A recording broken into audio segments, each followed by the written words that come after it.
साध संगत जी, प्यार से बोलना तानंकार जी। साध संगत, आज भक्ति पर्व पर सतगुरु के चरणों में अरदास है। भक्ति से भरा जीवन दातार हमें देना, मजबूत पहाड़ों सा एतबार हमें देना। साध संगत, भक्ति मांग रहे हैं गुरु के दर से। भक्ति है क्या? पापा रामचंद्र जी अक्सर ये बात कहते थे, भक्ति नाम नौकरी का है। और एग्ज़ाम्पल देते थे, कहते कोई मोहल्ले में सफाई करना शुरू कर दे और 1 महीने बाद जाके म्यूनसिपैलिटी में बोले मुझे तनख्वाह दे दो, मैंने इस मोहल्ले की 1 महीना सफाई की है। तो वो पूछते हैं आपको नौकरी पे किसने रखा है? आपका मालिक कौन है? मालिक के बिना कैसे मजूरी मिल सकती है? तो साध संगत, जब इधर सारी दुनिया परमात्मा का जिक्र करती है, याद करती है, बिना देखे ही इस परमपिता परमात्मा को याद कर रही है। और बाबा हरदेव सिंह जी महाराज हरदेव वाणी में लिखते हैं, जिसकी भक्ति जिसकी पूजा उसका ज्ञान जरूरी है, कि हरदेव के पहले ईश्वर की पहचान जरूरी है। पहले इस परमपिता परमात्मा को देखना है, फिर इसको सिमरन, इसको याद करना है। हमने भी पहले सतगुरु के चरणों में इस निरंकार को देखा और फिर हर समय इसको याद रखने के लिए सतगुरु ने सिमरन दिया, तू ही निरंकार, मैं तेरी शरण हाँ, मैनू बख्श लो। कि तू निराकार है, मैं तेरी शरण में आ गई हूँ, आप मुझे बख्श लो। क्योंकि गुरसिख पल पल पे भूलता रहता है, इसलिए पल पल पे बख्शवाता रहता है। और साध संगत, सतगुरु बाबा जी ने कहा कि भगत जो होता है वो एक खिला हुआ फूल होता है और भक्ति उसकी महक होती है। जहाँ भी भगत जाता है, अपनी भक्ति की महक से सारे वातावरण को सुगंधित कर देता है। बाबा जी ने कहा कि भगत का दर्जा दुनिया में सबसे ऊंचा है। कहते कोई 5 फुट की ऊंचाई पे खड़ा होता है तो हम कहते हैं ये 5 फुट धरती से ऊंचा है। कोई 10 फुट की ऊंचाई पे है तो हम कहते हैं ये 10 फुट की ऊंचाई पे है। और जिसका नाता इस परम पिता परमात्मा, जिसको कहते हैं ऊंचे ते ऊंचा भगवंत, जिसका नाता इसके साथ जुड़ जाता है, वो सबसे ऊंचा हो जाता है। इसीलिए साध संगत, ज्ञान देते ही सतगुरु ने भगत का, संत का, ब्रह्म ज्ञानी का दर्जा दिया है। और साध संगत, वो भक्तों में कौन से गुण होते हैं जिनको जीवन में अपना के वो भक्ति की ऊंचाइयों को छूता है। और साध संगत, हमने देखा पिछला साल ऐसा वातावरण, सब तरफ चिंता, डर का माहौल, और ऐसे समय में सतगुरु सुदीक्षा माता जी ने कैसे हमें निरंकार के साथ जोड़ के रखा। पल पल पे यही कहा कि इसका ध्यान करना है, करने कराने वाला सतगुरु आप है। और समय समय पर सतगुरु ने कितने टॉपिक्स दिए कि एक भगत वाले गुण सब में आ जाएं। साध संगत, जिसमें नम्रता, सहनशीलता, विशालता, श्रद्धा, विश्वास, साध संगत, ऐसे ऐसे गुण जो एक भगत जीवन में अपना ले तो उसका सुंदर जीवन बन जाता है। कैसे विवेकी जन बनना है, कैसे हर एक का आदर करना है, अभिमान से दूर रहना है। साध संगत, ये सब बातें सतगुरु माता जी ने पल पल पे हमें समझाई कि प्यार बिना नहीं भगती, ते बिन भगती बेड़ा पार नहीं। कि इस भक्ति में प्यार का होना बहुत ज़रूरी है और मनों में विशालता आएगी इस विशाल के साथ जुड़ करके। और भगत सहनशील होते हैं। बाबा जी अक्सर ये बात कहते थे, कोई कुछ भी कहे मैं चुप रहूं, ये सलीका मुझे कब आएगा। भगत जितना जितना सहता जाता है उतना महान होता चला जाता है। और सतगुरु के ऊपर विश्वास अडिग रहे। साध संगत, सतगुरु के विश्वास की ज्योति जगी हुई है जिस मन में, इसमें कुछ संदेह नहीं कि ज्ञान ठहरता उस मन में। ये ज्ञान ठहरता ही उस मन में है जिसके दिल में सतगुरु के प्रति विश्वास है। साध संगत, हर समय ये विश्वास गुरु के ऊपर बना रहे। कहते निरंकार के ऊपर विश्वास होना बहुत बड़ा चमत्कार है। बाबा हरदेव सिंह जी महाराज ने लिखा है कि पूर्ण रूप से निरंकार पर एतबार जब आता है कि हरदेव एक यही बड़ा चमत्कार कहलाता है। हर समय इस दातार के ऊपर विश्वास रखें। और साथ संगत कैसे समागम पर सतगुरु ने स्थिरता का जो टॉपिक दिया कि इस निरंकार के साथ हर समय जुड़े रहना है।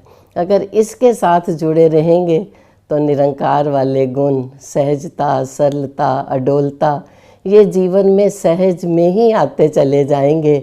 और इसी का रूप जो माता जी ने कहा कि एक मिक होना है निरंकार के साथ, वो तभी बन सकता है। दासी को भी वो बात ध्यान में आ रही कि दो दोस्त थे, इकट्ठे ही शुरू से पढ़ रहे थे, फिर फौरन चले गए। एक दोस्त जब वापस आया तो दूसरे परिवार अपने दोस्त के घर मिलने गया। उसके माता पिता जब उसको मिले इतने खुश, कहते आपको मिलकर आज हमें ऐसा लग रहा है जैसे हमारा बेटा हमें मिला है, क्योंकि आपके हाव भाव, आपके बात करने का ढंग, सब कुछ हमारे बेटे जैसा है। तो साथ संगत सतगुरु माता जी भी आज यही चाह रहे हैं कि निरंकार के साथ इतने एकमिक हो जाएं कि निरंकार वाला रूप ये भगत जहाँ भी जाएं ऐसा इनका सुंदर रूप हो, जहाँ भी जाएं भक्ति की महक बिखेरें। और साथ संगत जैसे ये जीवन ही प्रचार बन जाए। सतगुरु माता जी ने कहा किसी को मिले तो उसको ऐसे लगे वो आगे से कह उठे, आज ऐसा लग रहा है जैसे मेरे सतगुरु मेरे घर आ गए हैं, जैसे मुझे साक्षात परमात्मा के दर्शन हो गए हैं। ऐसा आज सतगुरु माता सुदीक्षा जी हमसे चाह रहे हैं। और साथ संगत इस समय भी कितने भगत हुए जिन्होंने गुरु दर पे भक्ति की। पुराने भक्तों का भी हम जिक्र करते हैं कि जब गुरु साहब ने एक बार गुरसिख को बोला सूखी लकड़ियां चाहिए, उस समय बरसातें भी थी और साथ में सर्दी का मौसम, कोई तो बातें करने लग गया ऐसे कैसे सूखी लकड़ियां इस समय में मिल सकती हैं। लेकिन एक गुरसिख जो ढूंढता ढूंढता घर आकर लेटा, देखा मेरी छत के बाले ये सूखे हैं, ये मेरे गुरु का हुक्म है, ये तो छत फिर बन जाएगी, पहले मैं यही बाले निकाल करके गुरु साहब को दे के आता हूँ। छत को गिराया और बाले निकाल के दे दिए। साथ संगत ऐसे संतों का जिक्र ही होता है। आज के युग में भी साथ संगत दासी का तो बचपन ही पापा रामचंद्र जी के चरणों में बीता। और एक बात वो कहते थे, कहते भक्ति के लिए तो सेवा, सिमरन, सत्संग, गुरु के हुक्म में रहना ये ज़रूरी है, लेकिन संसार में विचरते हुए भी हमारा जीवन एक सुंदर जीवन होना चाहिए। हमने छल कपट से दूर रहना है, हमने ईमानदारी से चलना है। और साथ संगत ऐसा ही उनका जीवन था। साथ संगत ये संत जन पर पल पल पे समझाते रहते हैं। ऋषि व्यास जी बॉम्बे वाले, उनके पास एक संत महापुरुषों ने पूछा, कहते आपने भक्ति में इतना समय बिताया, हमें भी कोई भक्ति के गुर बताओ। तो उस समय उन्होंने 3 बातें कही कि इनके ऊपर चलना है। पहली बात, संतों का संग हमेशा करना है। ये संत आपको हर समय पल पल पे सही रास्ते पे चलाते रहेंगे। और दूसरी बात कही कि गुरु का जो हुक्म आ जाए वो गुरु का इशारा मान करके पूरा करना है, कभी मन में कोई भी हील हुज्जत नहीं लानी।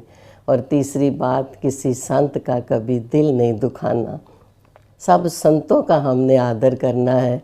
और साथ संगत भाई साहब संतोख सिंह जी, जिन्होंने पूरा जीवन ही गुरु दर पे भक्ति भरा जीवन, जो जो गुरु के आदेश आए उसके अनुसार जिया।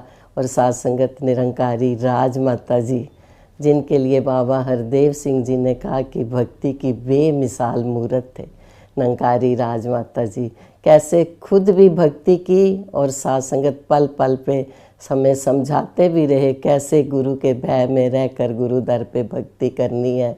और साथ संगत सतगुरु सुंदर माता जी जब शिष्य रूप में, सतगुरु पति के रूप में थे, तो साथ संगत किस तरह से माता जी ने पति को रूप नहीं देखा, गुरु का रूप ही उनको देखा।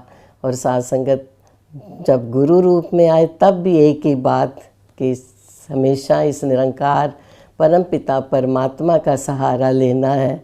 जीवन हो गुरमत अनुसार, इस सतगुरु के अनुसार ही जीवन बिताना है। जो जो सतगुरु का आदेश आए उसके अनुसार चलना है। साथ संगत बातें तो हम कर रहे हैं, इन संतों की, गुरु पीरों की, कि किस तरह से हमें भक्ति मार्ग पर चलने के लिए कहा। रहमत करो ये सारे गुण हमारे जीवन में आ जाएं, और साथ संगत ये जो भक्ति है इसको बचा करके रखना है, क्योंकि माया जो है वो भक्तों को अक्सर डुलायमान करती है। माया बड़े रूपों में आकर के भक्तों के ऊपर वार करती है। भक्ति करने से जो रोकें उनका त्याग जरूरी है, उनके साए से बचना है, उनसे रखनी दूरी है। जो भक्ति करने से हमें रोकते हैं, रुकावट बनते हैं, मन को डुलायमान करते हैं, उनसे हमेशा दूर रहना है।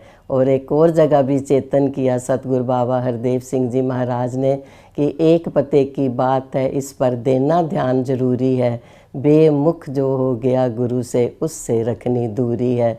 साथ संगत सतगुरु ने बार बार चेतनता बख्शी कि हमने अपनी भक्ति को बचाना है, किसी के कहे पे दूर नहीं हो जाना निरंकार से।